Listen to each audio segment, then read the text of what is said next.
A paz de Cristo. Vocês estão bem? Tem alguém dormindo aí?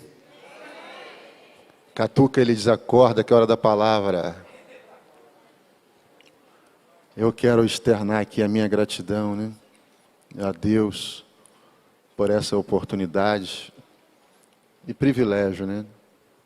De poder fazer aquilo que eu mais amo, é poder pregar a palavra de Deus.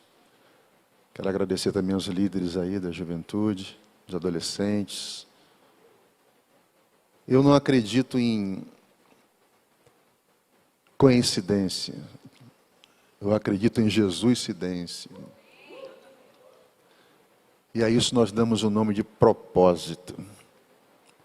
E eu quero compartilhar com vocês aqui, em pouco tempo, alguma coisa que Deus colocou no meu coração para compartilhar com vocês. A gente pregando por esse Brasil inteiro, né? E por boa parte do mundo afora,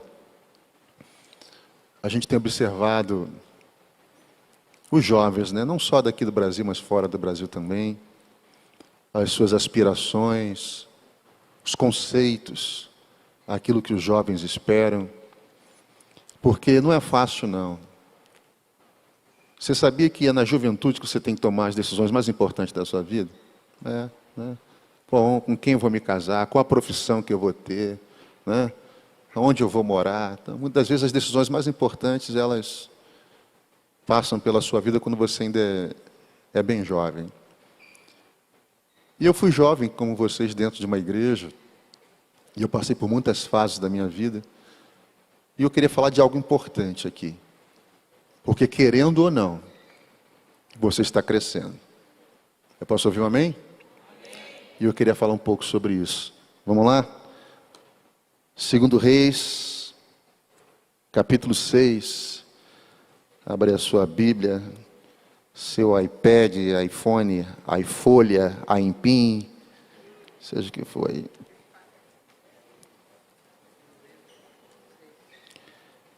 Segundo Reis, capítulo 6.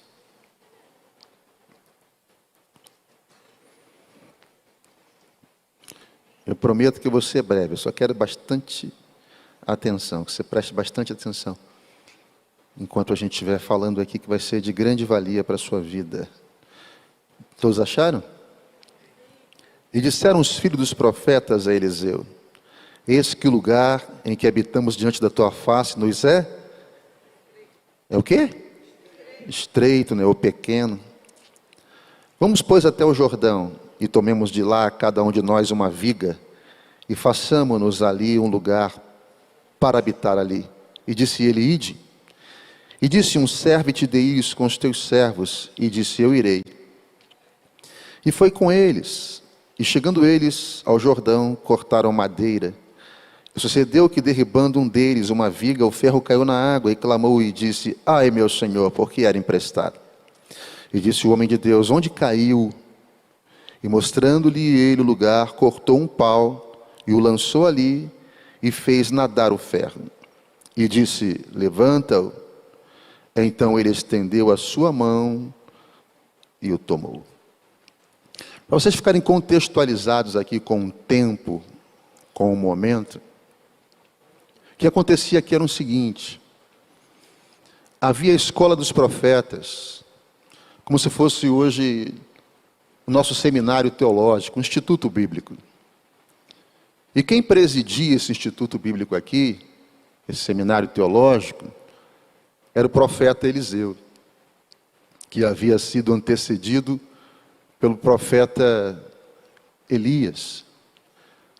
E Eliseu, ele funcionava aqui como se fosse o presidente do instituto, como se fosse o reitor da faculdade.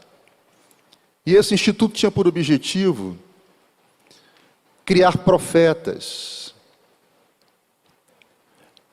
Esse instituto aqui tinha como objetivo preparar jovens. Repitam após mim: preparar jovens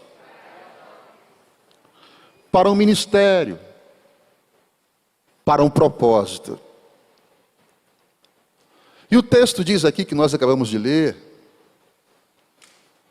que a casa o instituto bíblico, o lugar em que eles estavam, ficou pequeno. E eles precisavam expandir. E um desses filhos dos profetas disse a Eliseu: profeta, o lugar que nós estamos nos é demasiadamente estreito, nos é demasiadamente pequeno. Nós precisamos ampliar o lugar. Nós precisamos crescer.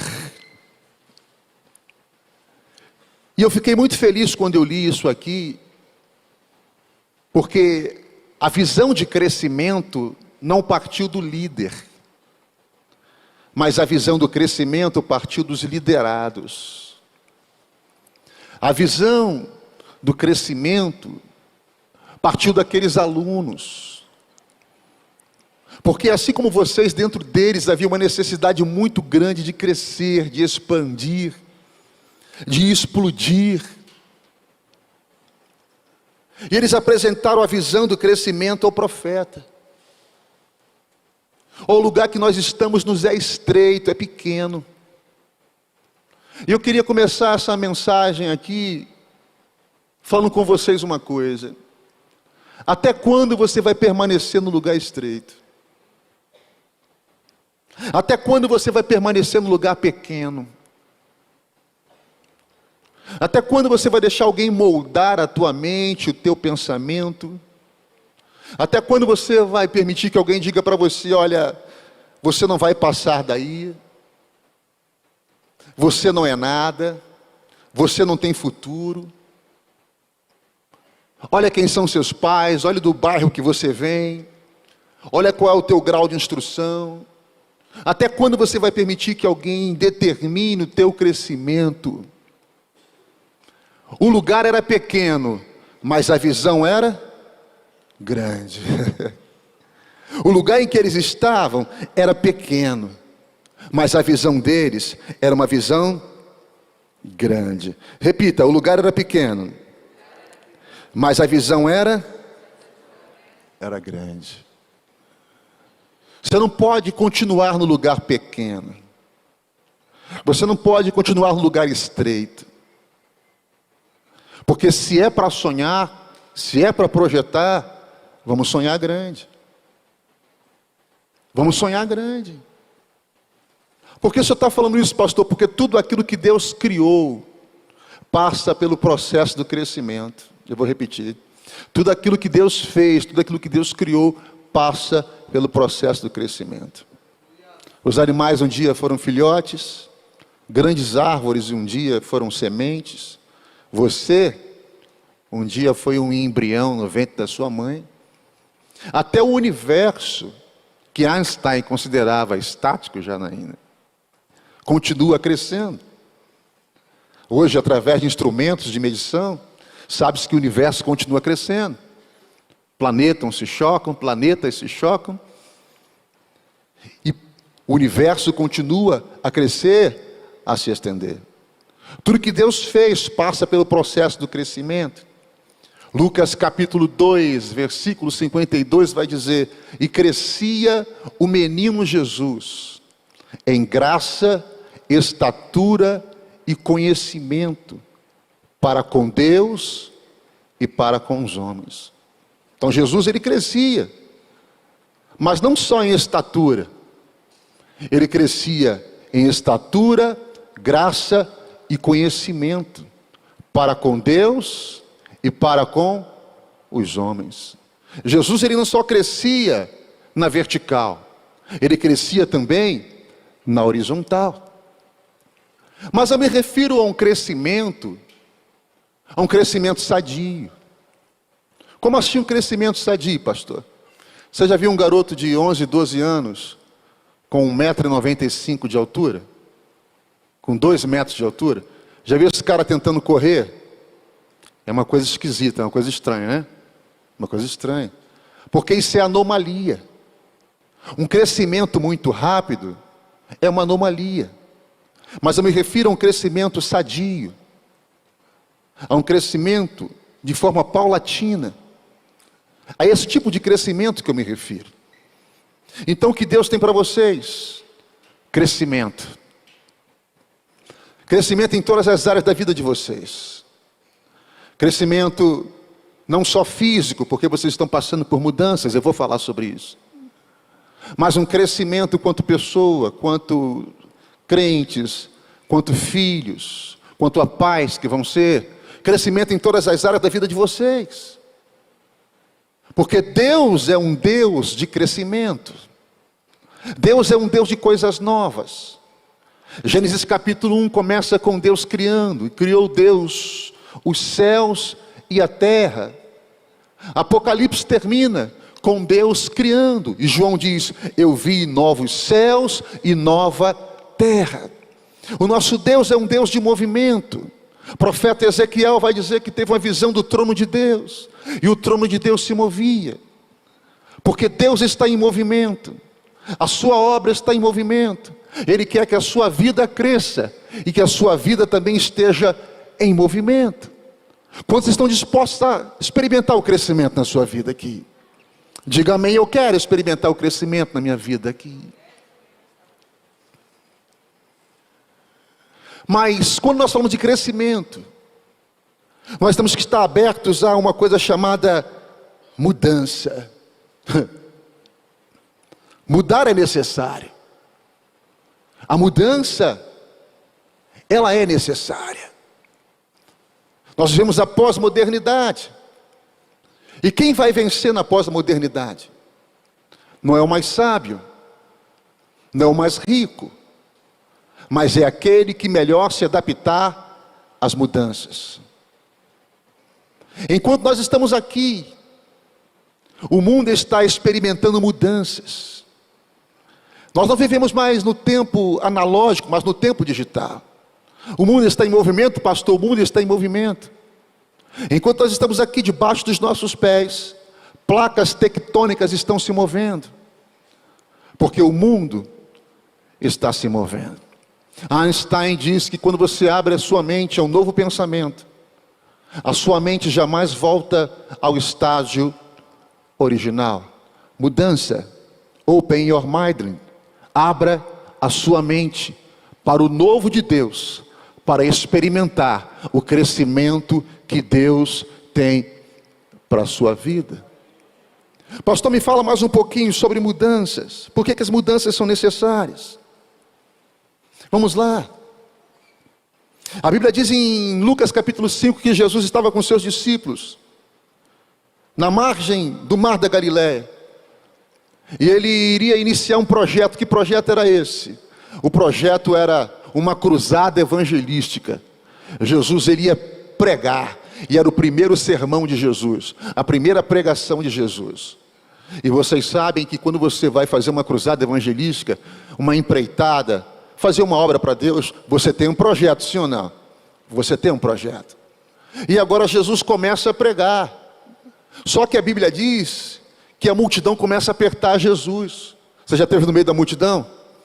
Eu já estive no meio da multidão, da sua idade, 1983, Maracanã. Final do Campeonato Brasileiro, Flamengo e Santos. 3-0. Legal.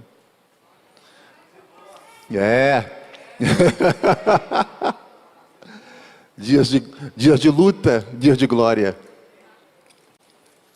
E eu lembro que tinham mais de 120 mil pessoas naquele estádio, né? E na multidão é o seguinte: você dá 2 passos para frente e a multidão te joga 10 passos para trás.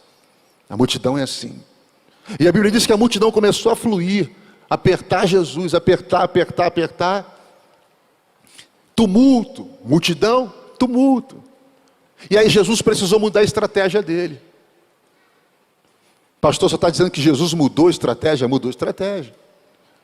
Ele viu um barco, no meio da multidão, olha para cá, ele viu um barco. Ele disse: eu preciso mudar. Pegou o barco emprestado de quem é? É de Pedro.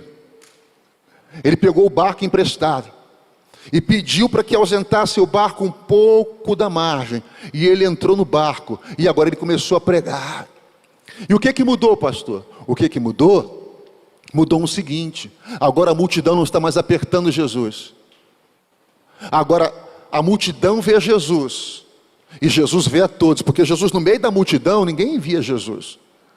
Agora ele no barco, a multidão toda vê Jesus e Jesus vê a todo mundo. O que mais mudou, pastor? Mudou a acústica. Agora Jesus ele está no barco, o vento vem do mar e sopra a sua voz para todos. Agora Jesus não está mais em pé, agora ele está sentado, ensinando como os rabis ensinavam. E tudo começou a mudar. Depois que Jesus mudou a estratégia. Então se até Jesus mudou, por que você não quer mudar? E olha que coisa interessante. Ele pega o barco emprestado. Ele acaba de pregar e diz para Pedro assim: agora lança-te ao alto mar e pode pescar, né? O Caio aqui, é Caio o menino que pregou aqui, me antecedeu? Foi brilhante. Você pode bater palma para ele aí, para o Caio aí, mais uma vez aí. É isso aí, Caio. Às vezes o teu maior sucesso vem depois do teu maior fracasso.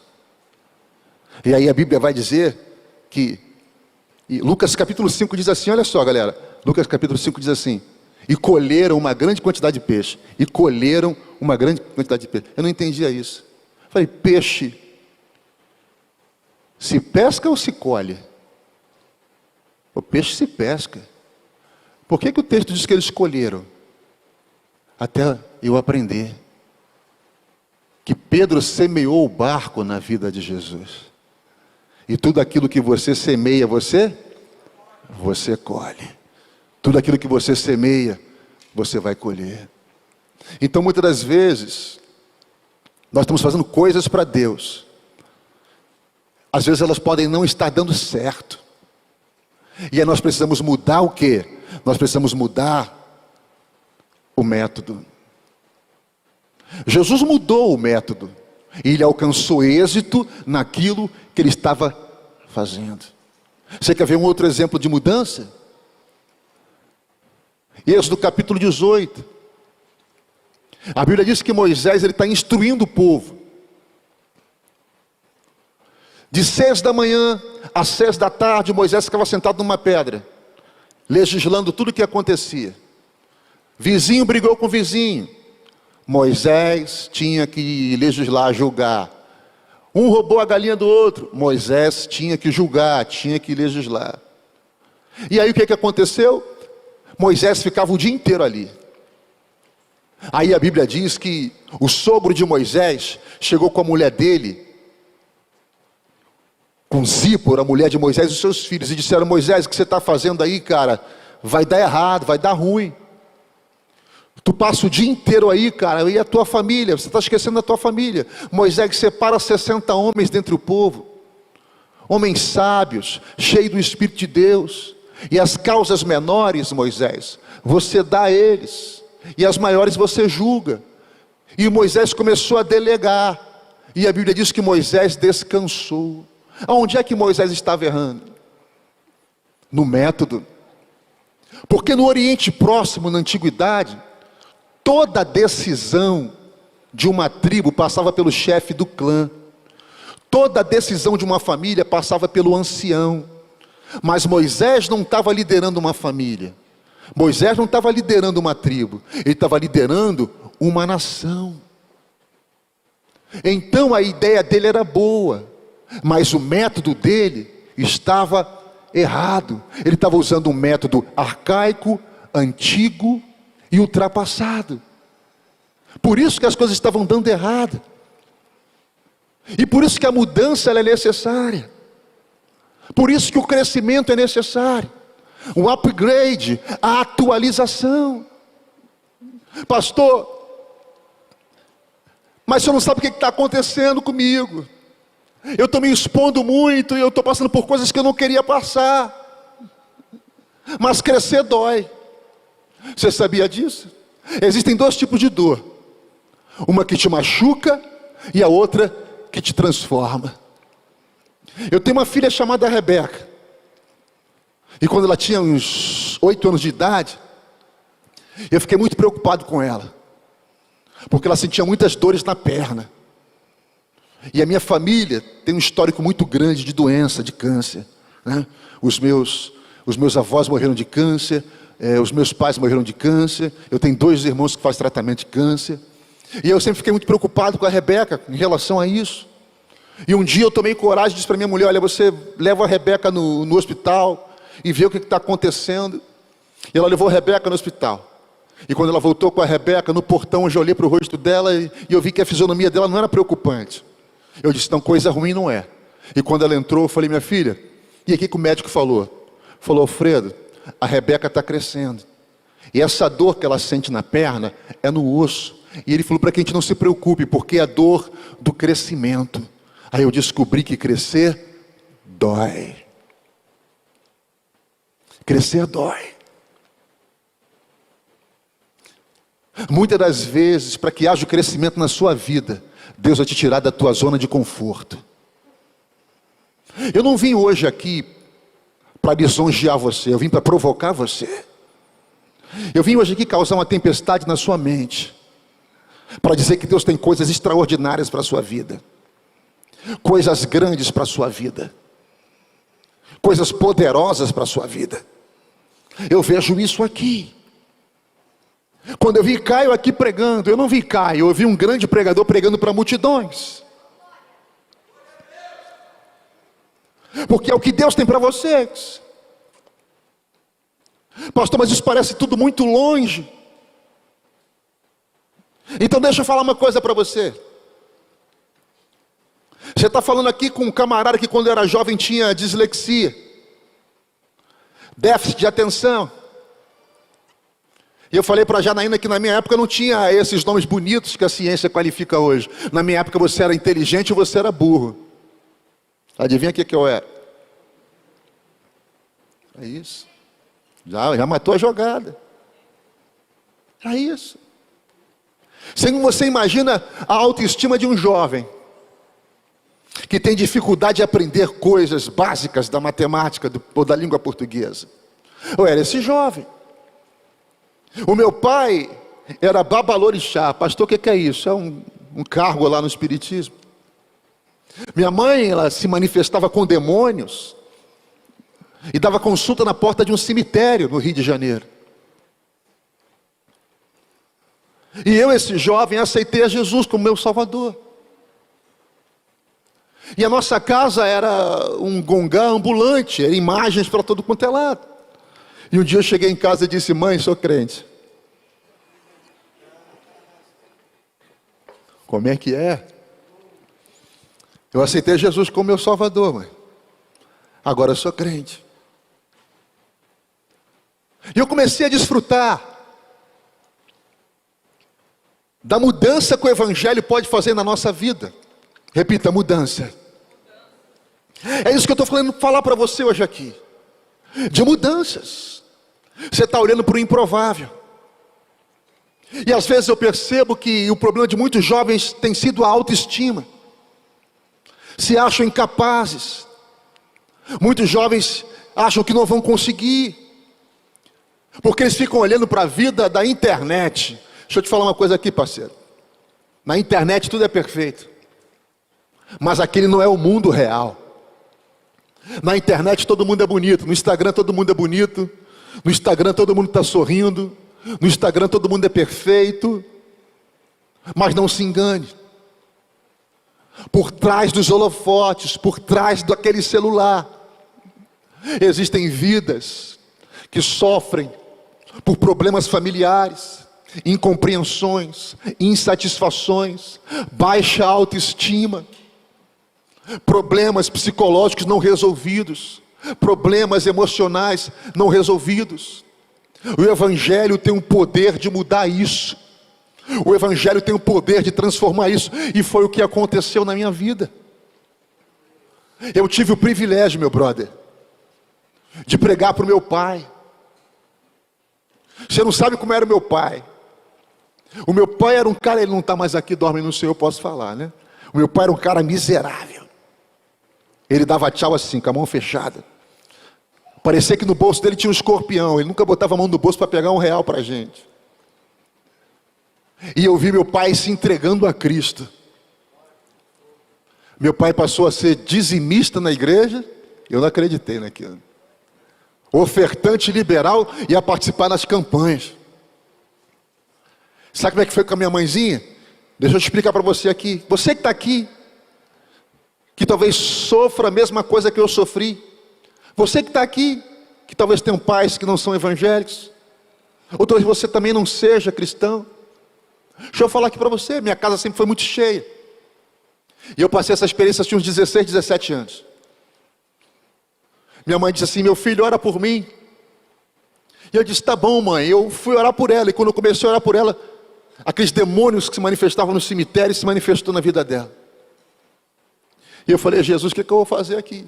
Eu não sei o que eu vou fazer. Mas João 14, 26 diz que o Espírito Santo vos fará lembrar tudo aquilo quanto eu vos tenho dito. E aí eu comecei a lembrar aquilo que os pastores faziam. E eu disse: sai demônio em nome de Jesus.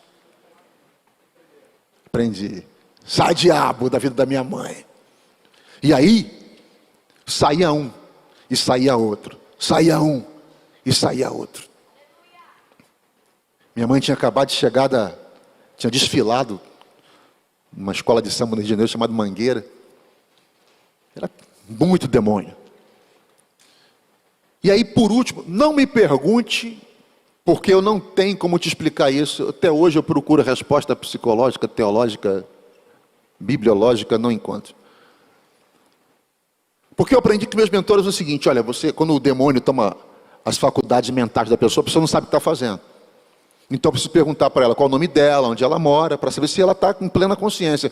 E eu disse: mãe, ela disse oi. Eu disse: qual é o seu nome? Ela falou o nome dela. Onde é que ela está? Está na minha casa. Aí o Espírito Santo falou comigo assim: pede para ela olhar dentro dos teus olhos. E quando ela olhou dentro dos meus olhos, ela deu o último grito. E ela ficou liberta. Não me pergunte que mistério é esse, que eu não tenho os olhos azuis, sou vesgo, estrábico, alguma coisa que Deus fez. Ela ficou liberta. E eu tive o prazer, o privilégio de ver a minha mãe dirigir o culto de oração de uma das igrejas que eu fui pastor. Minha irmã entregou a vida a Jesus, meu irmão mais velho entregou a vida a Jesus. E aquele jovem que não sabia falar, não sabia se expressar, não tinha cultura, mas eu tinha um poder do evangelho na minha vida. O que os teus pais precisam é ver a tua mudança. O que a tua família precisa ver é a tua mudança. Aquilo que Paulo diz em 2 Coríntios 5,17, aquele que está em Cristo, nova criatura é, e as coisas velhas já passaram, e tudo se fez novo. Quando os teus pais verem Cristo na tua vida, os teus irmãos verem Cristo na tua vida, os seus amigos verem Cristo na sua vida, algo vai ser mudado na vida deles. E Deus me fez promessas. Quando eu tinha a idade de vocês, Deus me fez promessas. Deus mente? É impossível que Ele minta. E Ele diz para mim assim: eu farei de você um pregador. E eu dentro de mim dei risada, né? Assim, eu pregador, como é que eu vou falar assim igual o Caio, falar igual esses caras aí? Não tem como. Não tem como. Pregar não tem como. Deixa eu resumir a história para você. Eu já passei por experiências como essa, assim. A secretária do pastor Silas Malafaia, nosso pastor, o pastor está perguntando se você tem agenda para pregar tal dia na quinta-feira da vitória. Eu vou ver na minha agenda.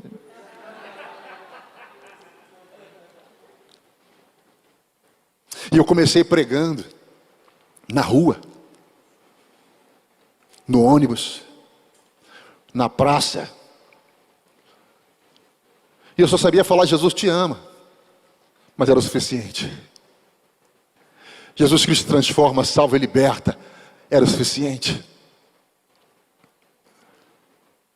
E hoje o tempo passou. E quando eu me vejo pregando para 6.000 pessoas, quando me vejo pregando em púlpitos em Amsterdã, Bruxelas, Bélgica, Lisboa, esse mundo, esse país, você está olhando para o improvável, para aquilo que não podia ser.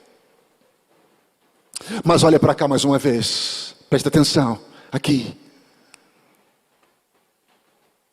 Paulo vai dizer em Romanos 4,17, a saber, o Deus que vivifica os mortos e chama a existência aquilo que não existe, como se já fosse. Redobre a sua atenção e aguce seus ouvidos, olha para cá. Ele chama a existência aquilo que não, como se já existisse, como se já fosse. O que significa isso? Tudo que existe, existe a partir de alguma coisa que já existia. Como assim, pastor? Vamos lá. Esse casaco, essa blusa aqui, ela foi chamada à existência por uma costureira, por um fabricante, a partir de algo que já existia. Qual era a matéria-prima? O algodão. Esse painel aqui por detrás que vocês têm aqui de madeira, bonitão, ele foi chamado à existência a partir de algo que já existia. O que? A madeira, a árvore. Porque tudo que existe, existe a partir de alguma coisa que já existia, a matéria-prima. Mas Paulo vai dizer que Deus chama a existência aquilo que não. Então qual é a matéria-prima que Deus usa? O nada. Gênesis capítulo 1, no princípio criou Deus os céus e a terra era sem forma e vazia. E disse Deus, haja, haja. A partir da onde? Qual a matéria-prima? O nada, é o haja de Deus. Ele fala e tudo acontece. Ele libera e tudo acontece. Ele chama a existência aquilo que não existe. Sabe qual é o meu problema e o teu problema? É que nós somos seres lógicos, racionais, cartesianos. Nós trabalhamos no mundo lógico. E tudo aquilo que transcende a matéria nos traz confusão mental. E a gente quer o quê? A gente quer respostas, porque nós somos lógicos, nós queremos respostas. E se você querer entender Deus, menina, você vai enlouquecer. Meu brother, se você for querer entender Deus, você vai enlouquecer. Você quer respostas humanas para um Deus eterno. Teve um homem na Bíblia que quis entender Deus, meu brother, e quase ele enlouqueceu. Quem, pastor? O salmista do Salmo 139, ele vai dizer assim: para onde me irei do teu espírito, para onde fugirei da tua face? Se eu subir ao céu, tu aí estás. Se eu descer lá no Sheol, tu ali estás também. De certo, se eu tomar as asas da alva e habitar nas extremidades do mar, até ele a tua mão me guiará e tua destra me susterá. Quando ele começou a perceber que está enlouquecendo, querendo entender Deus, ele diz: tal ciência é para mim maravilhosíssima, tão alta que eu não posso atingir, é melhor deixar isso para lá. O salmista no Salmo 84 vai dizer: porque de eternidade a eternidade tu és Deus. Então vamos lá. Você consegue entender eternidade? Eu não consigo. Meu brother, uma coisa que não tem início, não tem fim, não entra na minha cabeça. Porque eu sou lógico, eu sou cartesiano, eu sou ser humano. Então para mim tem que ter o início e tem que ter um fim. Aí o salmista diz: porque de eternidade a eternidade tu és Deus. E eu disse: Deus, eu não estou entendendo uma eternidade, tu me vem com duas eternidades. Não quero entender Deus pela lógica. John Wesley disse: traga-me um verme que compreenda a mente humana, e eu trarei um humano que possa compreender a mente de Deus. Paulo vai dizer que ele chama a existência aquilo que não existe, como se já existisse. Você acha que tinha cargo de governador no Egito? Não, Deus chamou a existência e deu a José. Pastor, onde você está querendo chegar? A tua confusão mental que você está criando, porque você está olhando para coisas e pensando: isso é impossível, não existe. Mas Deus vai chamar a existência aquilo que não existe para te entregar. Mas a ciência ainda não catalogou cura para essa minha doença, eu sei. Mas Deus pode chamar a existência o que não existe para te dar. Pastor, esse concurso é tão difícil, eu sei.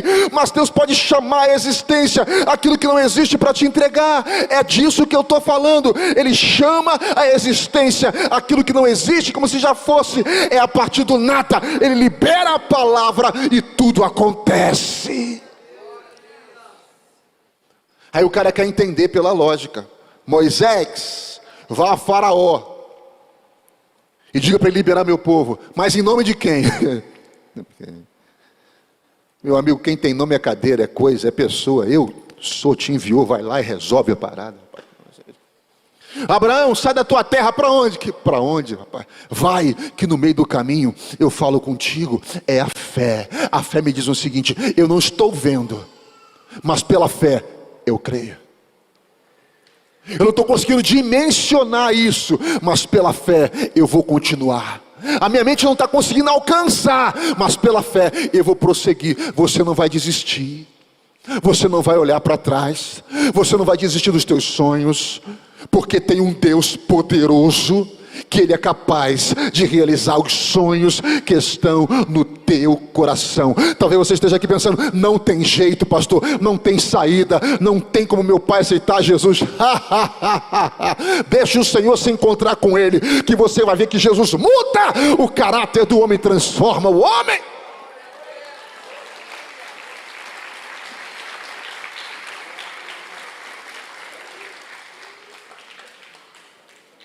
O evangelho muda, faz coisas. Deixa eu contar algumas experiências para você aqui. Meu tempo está acabando? Não, não é. Nunca. Eternidade, eternidade. O que acontece? Deus fez eu lembrar de coisa aqui. Por muito tempo eu casei jovem. Aí fui morar num condomínio reservadíssimo do Rio de Janeiro, chamado Vila Cruzeiro. Pô, até aqui vocês conhecem, tentei dar uma disfarçada. Tem carioca aí? Segurança 24 horas, irmão, no condomínio. Na comunidade lá no Rio de Janeiro. Aí eu falava pro meu filho assim: Paulo, minha mulher achava que eu sou maluco. Fala: meu filho, um dia você vai estudar na América ou na Europa. Eu falava para ele assim. Minha mulher dizia: você está doido. O negócio era assim, funcionava assim. Eu ganhava um salário mínimo, e no dia do meu pagamento, que eu recebi o pagamento, eu ia trabalhar com a sunga de praia, porque a sunga de praia ela tem cadastro. E eu amarrava o dinheiro ali, né, naquele cadastro, botava por dentro da sunga de praia e vinha no ônibus, porque eu morava no Rio de Janeiro, né? Teve um camarada no sul que falou para mim, né: pastor, a gente sabe quando o cara é do Rio. Falei: por quê? Maneira que vocês oram. Falei: mas como assim? Às 6 horas assim, Senhor, guarda a gente da bala perdida. Eu falei: lá no Rio a gente tem que orar assim mesmo. Guarda a oração: Senhor, nos guarda da bala perdida, do homem maligno e sanguinário. É a nossa oração. De guarda. E aí eu pagava o aluguel, e pagava a escola dele, e não sobrava dinheiro para nada. Minha mulher dizia assim: como é que vai ser essas coisas? Como é que vai ser essa vida? E eu profetizava para a vida dele: um dia você vai estudar na América ou vai estudar na Europa? Quem tem sonhos aqui? Ele era menor que vocês. E os anos se passaram.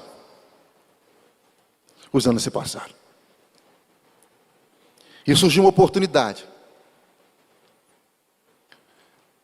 E Lucas foi estudar em Dublin, fazer faculdade de Business and Marketing. Falei inglês certo? Foi isso. Ele está no 2º ano. Mas ele tinha um sonho. O sonho dele era trabalhar na 2ª maior companhia do mundo, Disney.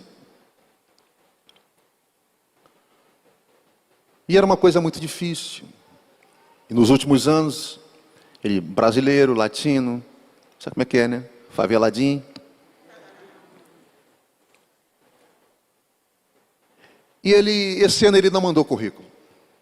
Porque ele mandava currículo, ele era chamado, fazia entrevista, e a Disney leva 2 semanas depois da entrevista para entrar em contato contigo. E aí, ele agora me ligou e falou: pai, você não sabe o que aconteceu? Eu falei: o quê? Eu não mandei currículo esse ano, mas me ligaram. A gerente da Disney de Londres veio para Dublin e me chamou para a entrevista. Eu disse: e aí? E aí, pai, que eles levam 2 semanas para entrar em contato com a gente. E me ligaram 24 horas depois. E a menina disse: Lucas, welcome to the Walt Disney Company.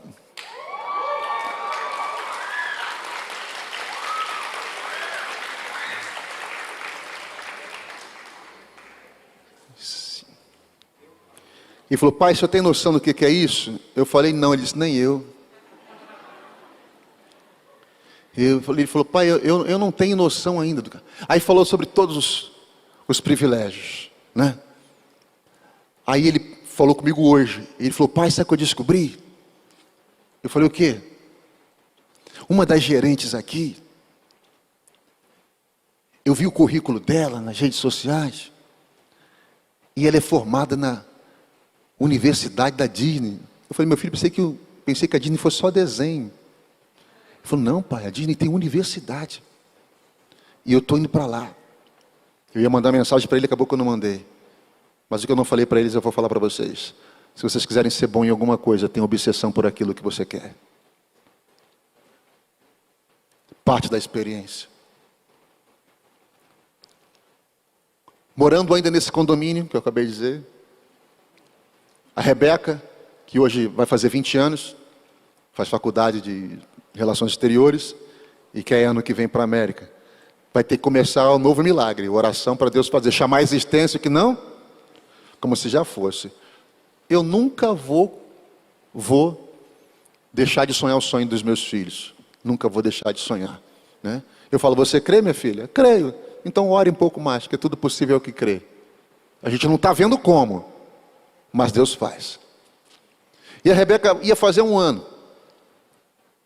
E aí, a minha esposa me chamou e disse assim, Alfredo, o médico disse que a Rebeca já pode começar a mastigar. Falei, é. E vai comer o quê? Eu compro um mamão, uma maçã.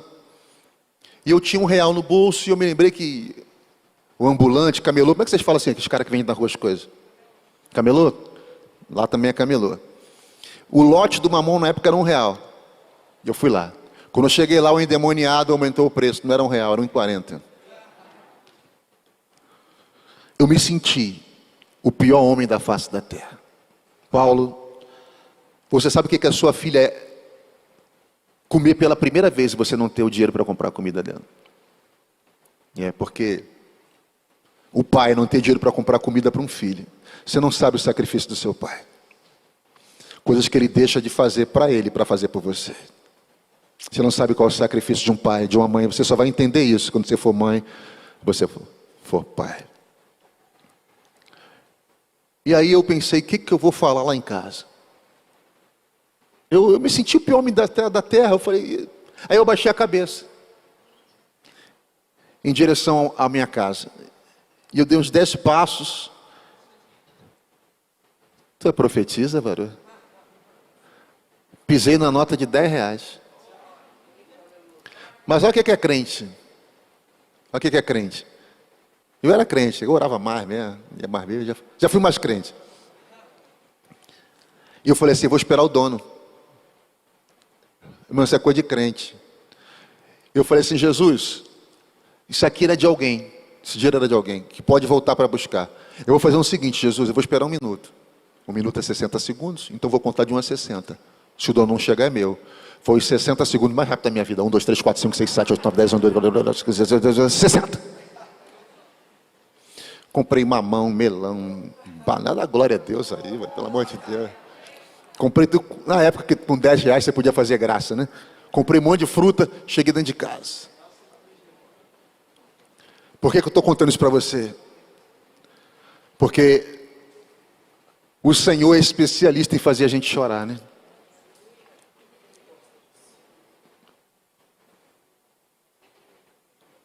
O Espírito Santo fez eu lembrar isso. Porque tem promessas que Deus te fez, ou vai te fazer. Pode passar 20 anos, mas quando se cumprir, você esqueceu, o Espírito Santo vai trazer. Para Jesus ser glorificado. Eu estava no restaurante, em Bruxelas, com a minha filha. Almoçando com ela. E depois Deus fez eu lembrar. Você não tinha R$1 para comprar um mamão para sua filha comer. E você já almoçou com ela em Paris, Amsterdã, Bruxelas. Você já almoçou com ela em Lisboa. Você já almoçou com ela nos melhores restaurantes desse país. O que eu estou querendo dizer para você?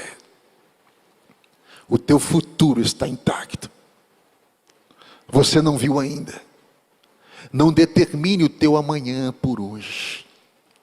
O teu Deus é poderoso para fazer muito mais, além daquilo que pedimos ou pensamos, segundo o poder que em nós opera. Não desista por causa da dificuldade. Papai está brigando com a mamãe, tem problema lá em casa, é guerra, é não sei o que. Você vai romper tudo isso, você vai vencer tudo isso. Deus é bom, Ele vai operar milagre na tua família, vai operar milagre na tua casa. Você vai vencer, você vai romper. Eu profetizo sobre a vida de você. Eu sou profeta de Deus nessa terra. Eu vim aqui com a palavra queimando na minha boca, para liberar sobre os jovens e adolescentes que estão aqui. O que Deus tem para a tua vida é muito melhor do que aquilo que você pode imaginar. Eu declaro que teu pai e a tua mãe, se não são salvos, serão salvos. Eu declaro a tua família salva. Eu declaro a bênção de Deus sobre a tua vida. Um novo tempo de mudança, em nome de Jesus, amém.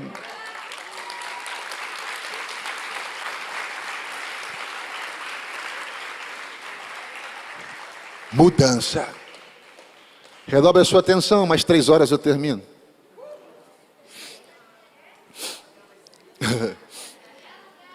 Vou dar lugar. Se eu der lugar, você não me conhece não. Eu sou do manto. Se eu der lugar, eu vou virar aqui. Vocês são o novo de Deus. Uma vez, na cidade que eu fui pastor no Rio, veio um garoto falar comigo: pastor, eu queria ser um pregador igual ao senhor, como se eu fosse alguma coisa. Eu falei: meu filho, uns 20 anos de idade. Eu falei: só que você é velho. Você fala como velho, a sua pregação é de velho. Você prega como os pregadores da década de 80 pregavam. Escute o que eu vou dizer para você. Presta atenção. Hebreus, capítulo 8, versículo 13 diz: aquilo que está velho, envelhecido está, e perto está de desaparecer. Eu vou repetir. Aquilo que está velho, envelhecido está, e perto está de desaparecer. Tudo aquilo que envelhece está fadado ao esquecimento. Tudo aquilo que envelhece está fadado ao fracasso. Jesus, ele disse assim: não se pode deitar vinho novo em odre velho. Vinho novo em odre velho. O que eram os odres? O odre era um recipiente que você guardava vinho, água, mas no caso aqui Jesus falou vinho. 1 litro de água, 1,5 litro de água, de vinho. Então Jesus disse: eu não posso deitar vinho novo em odre velho. O vinho novo, ele está num processo de fermentação. Fermentação. E quando ele é colocado em um odre novo, aquele couro, quando recebe o processo do vinho em fermentação, ele começa a esticar, esticar, esticar e esticar. Então, se você pegar um vinho novo e colocar um odre velho, que já esticou o suficiente, o que vai acontecer? Ele vai estourar, ele vai romper. Então Jesus disse: não se pode deitar vinho novo em odre velho. Jesus está dizendo o seguinte: o vinho novo é a minha filosofia. O vinho novo é o meu evangelho. E o odre velho é a mentalidade de vocês, fariseus, que não podem suportar o novo. Conta a história, reza a lenda, que Alexandre o Grande, quem já ouviu falar aqui de Alexandre o Grande? Tá, então está estudando. Ele passando em revista a sua tropa, ele viu um jovem soldado com o cabelo despenteado, sandálias, não estava amarrado o cadarço. Ele olhou para aquele jovem e disse assim: qual é o teu nome? Ele disse: meu nome é Alexandre. E ele disse assim: Ou você muda de nome, ou você muda de atitude. Eu vou repetir. Ou você muda de nome, ou você muda de ou você muda de nome, ou você muda de atitude. O que é atitude? Atitude é o produto final da minha crença. Eu só tomo atitudes baseado naquilo que eu acredito. Sabe por que tem gente que não lê a Bíblia? Porque não acredita. Sabe por que não ora? Porque não acredita. Sabe por que não toma decisões? Porque não acredita. Sabe qual o nosso grande erro? O grande erro do movimento pentecostal, nós tivemos muitos, milhares de acertos. Mas sabe qual foi um dos erros do movimento pentecostal? Jogar tudo para o espiritual. Tudo é espiritual. Tudo está na conta de Deus. Mas existem decisões e atitudes que somos nós que temos que tomar. Vocês já ouviram falar do jovem Davi? A vida de Davi se resume a quê? Antes e depois de Golias. Antes de Golias, pobre. Depois de Golias, rico. Antes de Golias, pegava ninguém. Depois de Golias, casou com a filha do rei. Antes de Golias, mandava poucas ovelhas. Depois de Golias, ele manda agora no exército, numa nação. Então Golias foi um divisor de águas na vida de Davi. A vida de Davi se resume antes e depois de Golias. Eu quero fazer uma pergunta para vocês. Aonde é que está na Bíblia que Deus mandou Davi lutar contra Golias? Então desceu um anjo do céu e disse: Davi, amanhã no vale de Elá, tu lutarás contra Golias. Teve isso? Então teve revelação? Teve profecia? Não, não teve nada do plano espiritual. Não, pastor, não. O que que houve? Davi viu uma oportunidade para mudar de vida. Quando ele vai levar comida para os irmãos, ele vê o gigante. Olha para cá.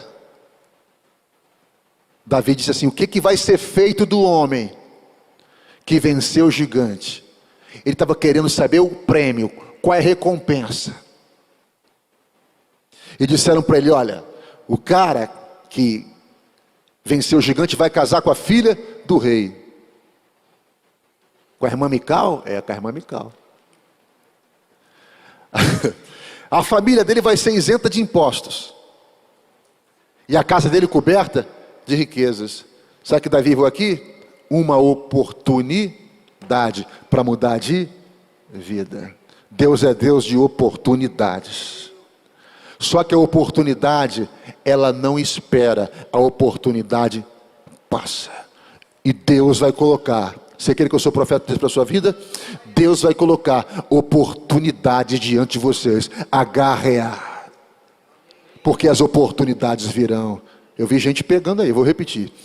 Deus vai colocar oportunidades diante de vocês, agarre-as com força. Eu posso ouvir um amém? Eu vou concluir aqui. Esses jovens aqui,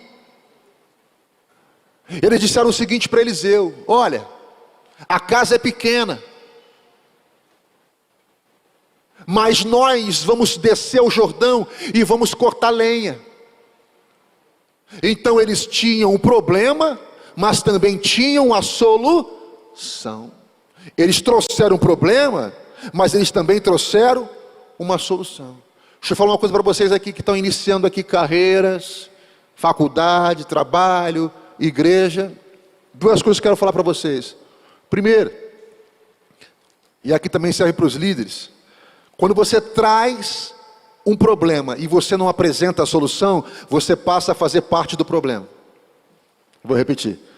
Quando você traz o problema e não traz a solução, você passa a fazer parte do problema. Eles trouxeram um problema, mas também trouxeram a solução. Olha, a casa é pequena, mas a gente vai descer no Jordão e vamos cortar lenha. Aprenda uma coisa: tome muito cuidado para você não ser estereotipado com uma pessoa que só traz problema. Você vira alguém conhecido como uma pessoa problemática. E chegou o fulano. Aí você sabe que é o que? Chegou a fulana. Aí, meu Jesus, já vem problema aí. E ninguém quer estar perto de pessoas problemáticas.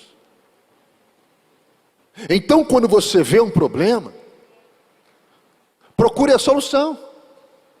Apresente a solução. Você quer ver uma coisa?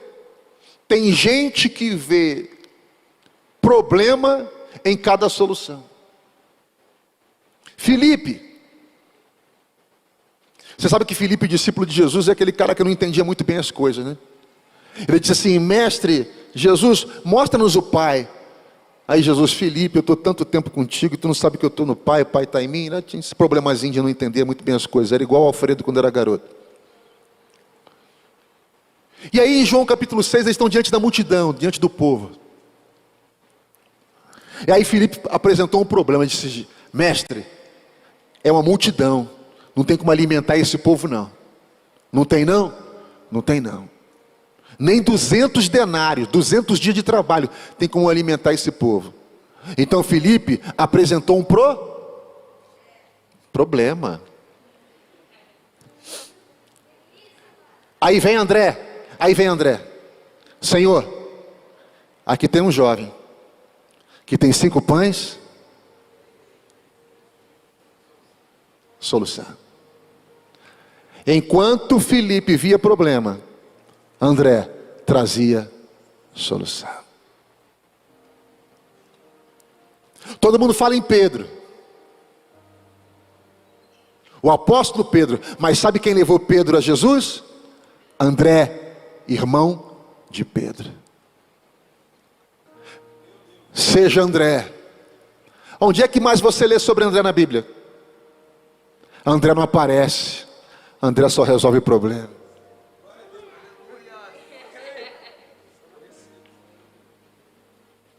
André não é aquele cara que estava toda hora com o microfone na mão. André não é aquele cara que estava com os holofotes para si. Mas André era resolvedor de problema. Seja André alguém que Deus levantou para resolver problema, para desatar nós. Eu sinto essa unção aqui. A fragrância de José. Solucionar problemas, trazer soluções. Essa madrugada é uma madrugada profética, uma noite profética, dias proféticos. Haverá tempo na vida de vocês em que ninguém vai conseguir resolver problemas, seja trabalho, faculdade, casa, família, igreja, o pastor, não sei, mas Deus vai dar sabedoria para que vocês apresentem soluções e resolvam problemas. E aqui eu termino. Segundo, eles tiveram iniciativa. Não adianta você querer resolver problema, não adianta você ter uma boa ideia se você não tiver iniciativa. Eles disseram: nós vamos descer o Jordão e vamos cortar lenha. Nós estamos dispostos a isso, líder. Nós estamos juntos nesse crescimento, na expansão da Advec Curitiba. Estamos no projeto do crescimento dessa igreja, desse departamento. Conte comigo, meu líder. Vamos crescer. Eles estavam em unidade de propósito, disseram: nós vamos juntos. E aí deixa eu fazer uma pergunta para você. Eliseu foi o homem que mais operou milagre na Bíblia. É, pastor? Eliseu foi o cara quando o assunto era milagre. Então por que Eliseu não disse assim para eles assim: olha, não precisa ninguém se esforçar não. Fecha os olhos todo mundo que eu vou fazer uma oração. E quando vocês abrirem os olhos, vai ter uma casa aqui para 5.000 pessoas.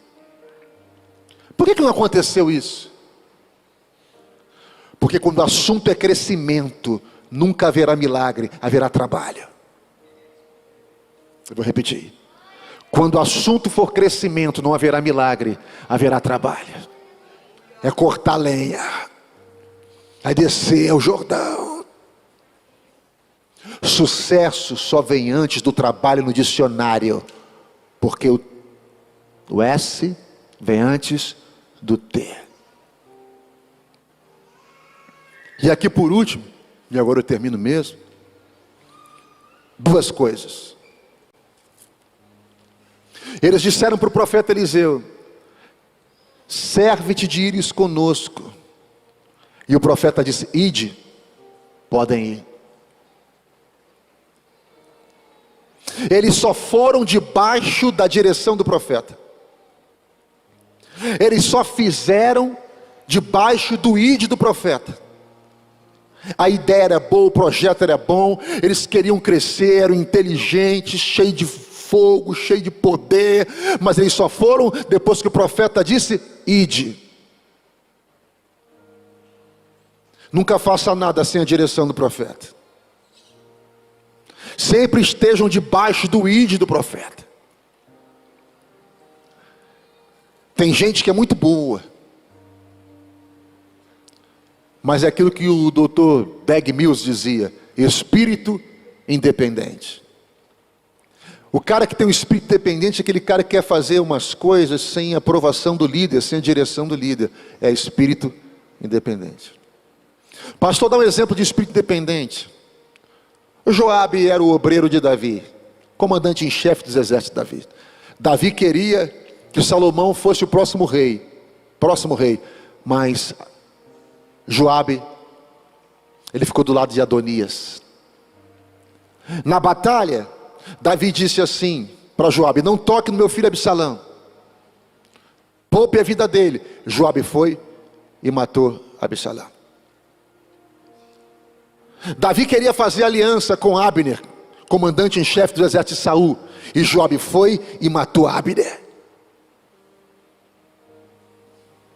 Joabe era um cara muito bom, muito trabalhador, mas ele tinha um problema muito sério. Ele tinha um espírito independente. E o espírito independente expulsa a unidade. O espírito independente, ele quebra a unidade. E o espírito independente não faz parte de Deus. O profeta disse: podem ir. Eles foram. E a Bíblia diz que quando eles começaram a cortar a lenha, vou concluir, quando eles começaram a cortar a lenha para o crescimento, algo deu errado. O machado, o cabo soltou do ferro e caiu na água. E o jovem disse: ai meu senhor, porque era emprestado. O acidente aconteceu enquanto eles estavam em casa? Não. O acidente aconteceu enquanto eles estavam de braços cruzados? Não. O acidente aconteceu enquanto eles estavam trabalhando. Às vezes, na nossa caminhada cristã, acontecem acidentes. Quem sabe você está aqui hoje, mas alguns acidentes aconteceram na sua vida enquanto você trabalhava. Quem sabe você se decepcionou enquanto você trabalhava para Deus na igreja. Quem sabe você se feriu enquanto você liderava um departamento. Quem sabe a ferramenta se soltou da tua mão quando você estava na igreja adorando a Jesus, trabalhando. E o profeta falou para ele aonde caiu. Por que é importante saber onde caiu? Porque Apocalipse 2 diz o anjo ao pastor da igreja de Éfeso: lembra da onde caíste e volta a praticar as primeiras obras. Aonde você caiu? Aonde você parou?